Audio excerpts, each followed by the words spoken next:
शिरपूर तालुक्यातील जनतेच्या प्रश्नांसाठी रस्त्यावर उतरलेल्या शिरपूर फर्स्ट संघटनेने आता प्रशासनाच्या दारात ठिय्या मांडला आहे। जनसंघर्ष यात्रेतून समोर आलेल्या समस्यांच्या निराकरणासाठी विविध विभागांना निवेदने देत संघटनेने आक्रमक भूमिका घेतली आहे। दिनांक 23 मे ते दिनांक 28 मे या कालावधीत शिरपूर फर्स्टच्या वतीने जनसंघर्ष यात्रा काढण्यात आली होती। या यात्रेदरम्यान तब्बल 21 गावांचा दौरा करण्यात आला। गावोगावी जाऊन नागरिकांच्या समस्या जाणून घेण्यात आल्या। रस्ते, गटारी, पिण्याचे पाणी, वीज पुरवठा, सार्वजनिक वाहतूक आणि शासकीय योजनांशी संबंधित अनेक प्रश्न समोर आले। याच समस्यांच्या अनुषंगाने आज विविध विभागांच्या अधिकाऱ्यांना निवेदने देण्यात आली। सर्वप्रथम शिरपूर आगार प्रशासनाकडे एसटी सेवेबाबत निवेदन देण्यात आले। शिरपूर ते रुदावली मार्गावरील बससेवा नियमित सुरू करण्याची मागणी करण्यात आली।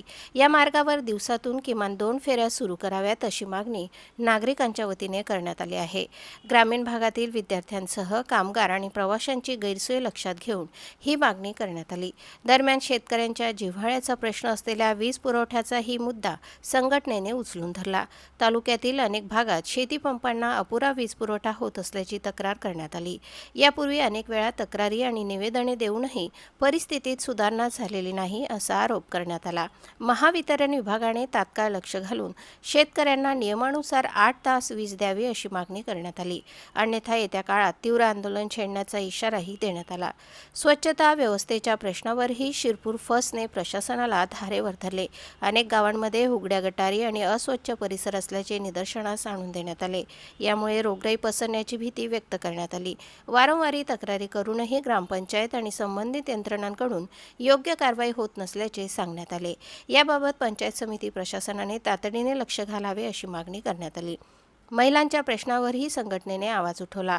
लाडकी बहीण योजनेसाठी कार्यालयात येणाऱ्या महिलांना अनेक अडचणींचा सामना करावा लागत असल्याचे निवेदनात नमूद करण्यात आले। तहसील कार्यालय आणि महिला बालविकास विभागात महिलांसाठी स्वतंत्र मदत कक्ष सुरू करण्याची मागणी करण्यात आली। यामुळे महिलांची गैरसोय कमी होईल आणि कामकाज अधिक सुलभ होईल असे संघटनेचे म्हणणे आहे। जनसंघर्ष यात्रेदरम्यान समोर आलेल्या प्रत्येक प्रश्नाचा पाठपुरावा करण्याचा निर्धार शिरपूर फर्स्टने व्यक्त केला आहे। पहिल्या टप्प्यात निवेदने देण्यात आले आहेत, त्यानंतरही प्रशासनाने दखल घेतली नाही तर आंदोलनाचा मार्ग स्वीकारला जाईल असा इशारा देण्यात आला आहे। रेशन वितरण व्यवस्था, खत आणि बियाणे पुरवठा तसेच विविध शासकीय योजनांतील त्रुटींवरही आगामी काळात आवाज उठवला जाणार आहे। जनतेच्या प्रश्नांना न्याय मिळवून देण्यासाठी हा संघर्ष सुरूच राहणार असल्याचे संघटनेने स्पष्ट केले आहे। यावेळी दहिवत, तरडी, हिंगोणीसह विविध गावातील ग्रामस्थ मोठ्या संख्येने उपस्थित होते। शिरपूर तालुक्यातील प्रश्न आता थेट प्रशासनाच्या टेबलावर पोहोचले आहेत। आता या मागण्यांवर प्रशासन काय निर्णय घेते याकडे संपूर्ण तालुक्याचे लक्ष लागले आहे। जनतेच्या अपेक्षा आणि प्रशासनाची जबाबदारी यांची खरी कसोटी आता लागणार आहे।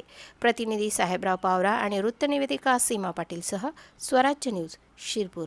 ज्या काही समस्या होत्या त्या ठिकाणी मांडण्याचा आम्ही प्रयत्न केलेला आहे। त्यामध्ये बस स्टँड मधला जे काही बस स्टँडचा प्रश्न होता प्रमुख, त्यामध्ये रुदावलीची गाडी असेल ती नियमितपणे सुरू करावी। तिथल्या नागरिकांना बियाणे वगैरे शेतकऱ्यांना येण्या जाण्यासाठी आता अडचणी वाढलेल्या आहेत, म्हणून ती गाडी सुरू करावी अशी देखील आम्ही आगार प्रमुख मॅडमांकडे निवेदन देऊन मागणी केली। त्याच्यानंतर शेतकऱ्यांच्या मोठ्या प्रमाणामध्ये विषय होता। आता शेतकऱ्यांचं कापूसची लागवड त्या ठिकाणी चालू झालेली आहे, पण पाण्याचा त्या ठिकाणी खूप मोठ्या प्रमाणामध्ये तुटवडा आहे आणि नियमितपणे लाईट यावी, 6 ते 7 तास तरी निदान कंप्लीट सातत्याने ती वीज चालावी या आशयाचं आम्ही निवेदन MSCBच्या कार्यालयामध्ये दिलेले आहे। तदनंतर गटविकास अधिकाऱ्यांना ग्रामीण भागामध्ये ज्या गटरींच्या समस्या आहेत, ज्या अस्वच्छतेच्या समस्या आहेत, त्या स्वच्छतेच्या समस्यांविषयी देखील आम्ही गटविकास अधिकाऱ्यांना त्या ठिकाणी निवेदन दिलेलं आहे। त्याच्यानंतर आम्ही हिंगोणीच्या भिलाटीमधला जो काही सोलरच्या सौर ऊर्जेचा मोठा प्रकल्प त्या ठिकाणी गुडचरणच्या जागेवरती येतोय, गावठांच्या जागेवरती येतोय, तो प्रकल्प रद्द व्हावा। तिथल्या आदिवासींच्या जमिनी असतील, तिथल्या गावकऱ्यांच्या जमिनी असतील, त्या तिथल्या हक्काच्या, तिथल्या त्या राखीव जमिनी आहेत, त्या जमिनी या गावकऱ्यांसाठी असाव्यात। त्या ठिकाणी कुठलाही मोठा प्रकल्प आणून गावकऱ्यांना त्रास देण्याचा प्रयत्न होऊ नये या देखील आशयाचं निवेदन आम्ही तहसीलमध्ये तहसीलदार मॅडमांना दिलेलं आहे।